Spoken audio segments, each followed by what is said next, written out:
ہماری تاریخ کے عظیم ترین دنوں میں سے یہ 6 ستمبر کا دن ہے۔ اگر آپ صرف اس دن کی صبح وہ تقریر سن لیجئے جو ایوب خان نے کی تھی، ریڈیو پاکستان پر وہ تقریر کی گئی کہ لا الہ الا اللہ کے ماننے والوں پر ہندوستان نے حملہ کر دیا، میرے قوم کے ہم وطنوں جنگ شروع ہو چکی ہے، اٹھو اور دشمن پر ٹوٹ پڑو۔ پاکستان کی پوری قوم نعرہ تکبیر لگاتی ہوئی سڑکوں پر نکل آئی تھی۔ ہندوستان نے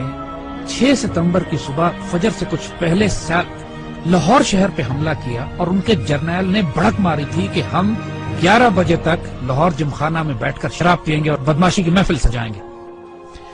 دشمن کی طاقت کا بھی پہلے اندازہ کیجئے، دیکھیے دشمن 5 گنا بڑا تھا آپ سے،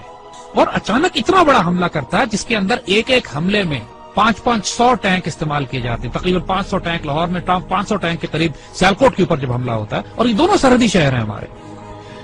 اور حال یہ تھا کہ Pakistan was totally caught by surprise.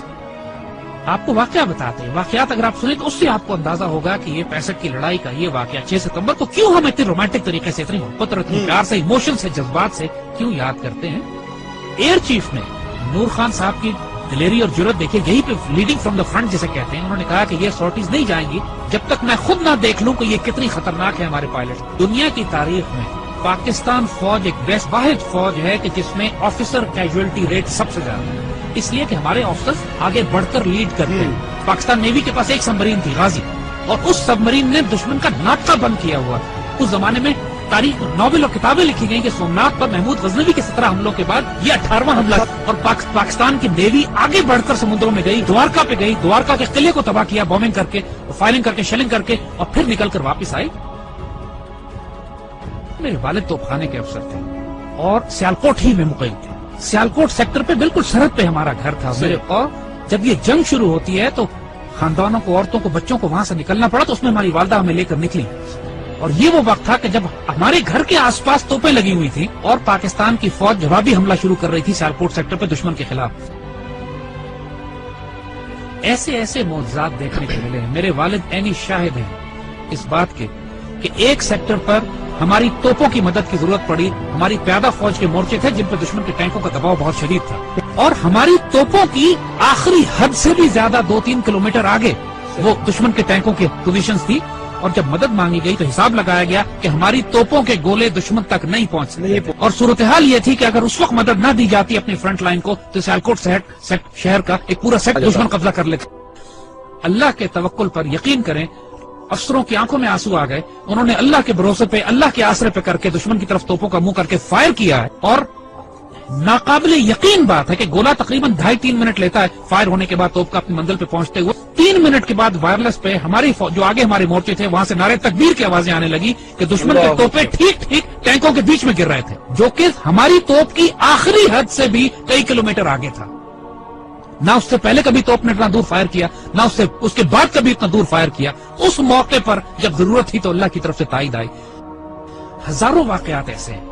یہ باتیں بزرگوں نے کتابوں میں بھی لکھی ہیں، آپ ممتاز مفتی کی کتابیں اٹھا کے دیکھ لیجئے، الگ نگری دیکھیے، تلاش دیکھیے، اخباروں میں اس زمانے کے تمام واقعات یہ چھپے ہیں۔ جب 65 کی لڑائی شروع ہوئی، ممتاز مفتی اپنی کتابوں میں لکھتے ہیں کہ مسجد نبوی شریف میں اللہ کے بندوں نے حضور صلی اللہ علیہ وسلم کی زیارت فرمائی اور دیکھا کہ حضور جنگی لباس میں اصحاب بدر کے شہداء کے ساتھ پاکستان کے دفاع کے لیے تشریف لے جا رہے ہیں کہ پاکستان پہ حملہ ہوا ہے، ہم نے اس کا دفاع کرنا ہے۔ اور یہ باتیں ممتاز مفتی نے لکھی ہیں، کتابوں میں چھپی ہیں، اخباروں میں چھپی ہیں، یہ باتیں اپنی طرف سے ہم نہیں بنا رہے۔ یہ باتیں کہ دشمن کے طیاروں ان کو ذمہ داری دی گئی کہ راوی کے پل پہ بمباری کرنی، وہ پائلٹ پکڑا گیا، جب اس سے پوچھا گیا کہ پل تو تمہارے سامنے تھا، تم نے بمباری کیوں نہیں کی؟ کہتے ہمیں کہا گیا تھا وہاں ایک پل ہے، مجھے 6 پل نظر آ رہے تھے۔ یہ باتیں دشمن کے سپاہیوں نے کہی ہیں جن کو گرفتار کیا گیا کہ وہ اپنی گھوڑوں والی فوج کون تھی جو سفید لباس میں تھی اور جس کی تلواروں سے شعلے نکلتے تھے۔ یہ دشمن کے پائلٹس نے یہ باتیں کہی ہیں کہ ہم بم گراتے تھے، 35-40 کے قریب بم پنڈی پہ گرے، صرف 5 بم پھٹے، وہ بھی ویرانے میں،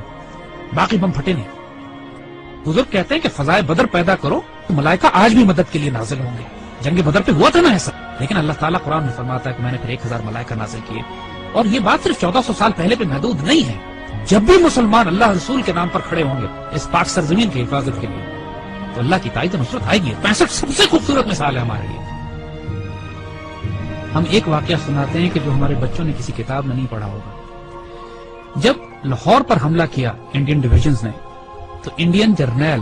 اپنے سپاہیوں کو یہ حوصلہ بڑھانے کے لیے کہہ رہے تھے کہ لاہور اب صرف 3 میل 4 میل دور رہ گیا، بس تمہاری آنکھوں کے سامنے تھوڑا سا آگے بڑھو اور لاہور تمہارے قبضے میں۔ مزاحمت شدید ہو رہی تھی اور پاکستان کے جوانوں نے اپنے آپ کو دشمن کے ٹینکوں کے سامنے ڈال دیا تھا روکنے کے لیے۔ اس کیفیت میں لاہور تقریباً 14 میل دور تھا۔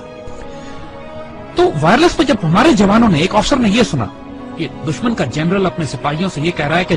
کہ صرف 3 یا 4 میل دور لاہور رہ گیا، اور اس وقت لاہور 14 میل تھا۔ اس وقت اس افسر نے، ہمارا وہ زخمی افسر نے اپنے مورچے سے نکلا ہے، سڑک کے کنارے جو کتبہ لگا ہوا تھا جس پر لکھا تھا لاہور 14 میل، اس پر اس کو کھڑا ہے وہاں سے اور اس کو انڈیا کی طرف لے کر گیا ہے آگے، مزید 2 فرلانگ آگے، اور وہاں پر اس نے لگایا ہے اور اپنے خون سے اس پر نقطہ لگا کے 0.2 ایڈ کیا ہے اور لکھا ہے 14.2 بلڈی مائلز۔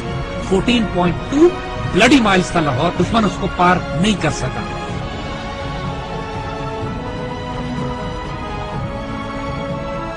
جب شہداء پہنچنا شروع ہوئے سی ایم ایچ میں، انہوں نے دیکھا کہ اتنا پریشر تھا کام کرنے کا کہ مرد سارے کام میں لگے ہوئے تھے، تو ان زخمیوں کو ریسیو کرنے کے لیے نرسز تھی، تو شہداء کو انہوں نے نرسز کے حوالے کیا کہ آپ ان کو تیار کریں اور رکھیں ایک طرف تاکہ بعد میں ان کو بریل کے لیے لے جایا جائے گا۔ تو آنے والے جوانوں نے جب یہ دیکھا کہ بہنیں اور بیٹیاں ان شہداء کو ریسیو کر رہی ہیں تو ان کی آنکھوں میں آنسو آ گئے۔ واپس جا کے اپنی پوری یونٹ میں اعلان کیا کہ وہ شیرو دلیرو سینوں پہ گولیاں کھانا، پیچھے تمہاری بہنیں تمہیں وصول کر رہی ہیں، ایسا نہ ہو کہ تمہاری پشت دیکھیں اور یہ کہیں کہ یہ بغیرت پشت پہ گولی کھا کر آیا۔ یعنی یہ جذبہ تھا جوانوں میں کہ ہمیں دفن کرنے کے لیے پیچھے ہماری بہنیں کھڑی ہیں، اور سب نے قسمیں کھائیں کہ ہم گولی سینوں پہ کھائیں۔ یہ وہ باتیں یونٹوں کے اندر ہوئی، باتیں نہ ٹیکسٹ بکس میں لکھی جاتی ہیں نہ کتابوں میں، یہ وہ باتیں کہ جو فوجیوں کے سینوں میں دفن ہیں۔ ایسے بھی موقع آ گئے کہ جب دشمن کے ٹینک ہمارے توپخانے کے اتنے نزدیک پہنچ گئے کہ براہ راست توپخانے اور ٹینکوں کی لڑائی شروع ہونے والی تھی۔ کہا جاتا ہے دوسری جنگ عظیم کے بعد سب سے بڑی ٹینکوں کی لڑائی بھی سیالکوٹ میں لڑی گئی۔ باقاعدہ ایک آرٹلری افسر نے کمانڈ دی کہ H E unload and A P load, یعنی ہائی ایکسپلوسو شیل نکال دو اور اب آرمر پیئرسنگ شیل لوڈ کرو، کیونکہ اب توپ اور ٹینک کی براہ راست لڑائی شروع ہونے والی۔ اور یہ ایسا موقع ہوتا ہے کہ جس کے بعد آر یا پار ہوتا ہے، اور ایسے موقع پہ اللہ نے دھند بھیج دی، بیچ میں دھندیں آ گئی جس کی وجہ سے دشمن کے ٹینک رک گئے، اور جس طرح پہلے کہا تھا کہ پہلے دشمن نے خوف طاری کر دیا اللہ۔ یہی وہ نظریاتی اور روحانی اساس تھی ہماری جو ہمیں پاکستانی مسلمان بناتی تھی۔ وہ کیا چیز تھی جس نے ہمیں سیسا پلائی ہوئی دیوار بنایا؟ وہ یہی کلمہ تھا، لا الہ الا اللہ، جو ہمارے دل کی دھڑکنوں میں محمد رسول اللہ ماشاءاللہ۔ اور آج جو 10,000 بچے اور افسر جوان ہمارے شہید ہوئے ہیں پاکستان کے دفاع میں، کشمیر سے لے کر وزیرستان میں، فاٹا میں، سوات میں، خوبصورت ترین بیٹے، ہماری مٹی کا نمک، 21، 22، 24 سال کے، 25، 26 سال کے خوبصورت جوان، اپنے جب چھوٹے بچوں کو چھوڑ کر، والدین کو چھوڑ کر، بیویوں کو چھوڑ کر، جنہوں نے شہادتیں دی ہیں اور خواہش کر کے اپنے آپ کو والنٹیئر کر کے شہید ہوئے ہیں۔ بہت بھاری قربانیوں کے بعد یہ پاکستان آپ کے حوالے کیا جا رہا ہے۔ اس پرچم کو گرنے نہ دیں، اس پرچم پہ سب کچھ قربان کر دو۔ اس کی مٹی میں تمہارا خون شامل ہو گیا نا، 2 جہانوں میں خوش نصیب ہو جاؤ گے۔ اس مٹی کو چھوڑ کر چلے گئے، بد نصیب ہو جاؤ گے۔ جو اس پاکستان میں بستا ہے وہ سایہ خدائے ذوالجلال ہے کہ دیکھو اس پاکستان کو ہلکا نہ لینا، یہ اللہ کے رازوں میں سے ایک راز ہے، اس پر قربان ہو جاؤ، سب سے سستا سودا ہے، سب سے اعلیٰ سودا ہے۔ یہ ہمارے بیٹے جو اس پہ قربان ہوتے ہیں نا، یہ سوال نہیں کرتے کہ اس پاکستان نے ہمیں کیا دیا۔ اس پاکستان کو آج آپ کی ضرورت ہے۔ Make a stand, stand firm, stand United, live with dignity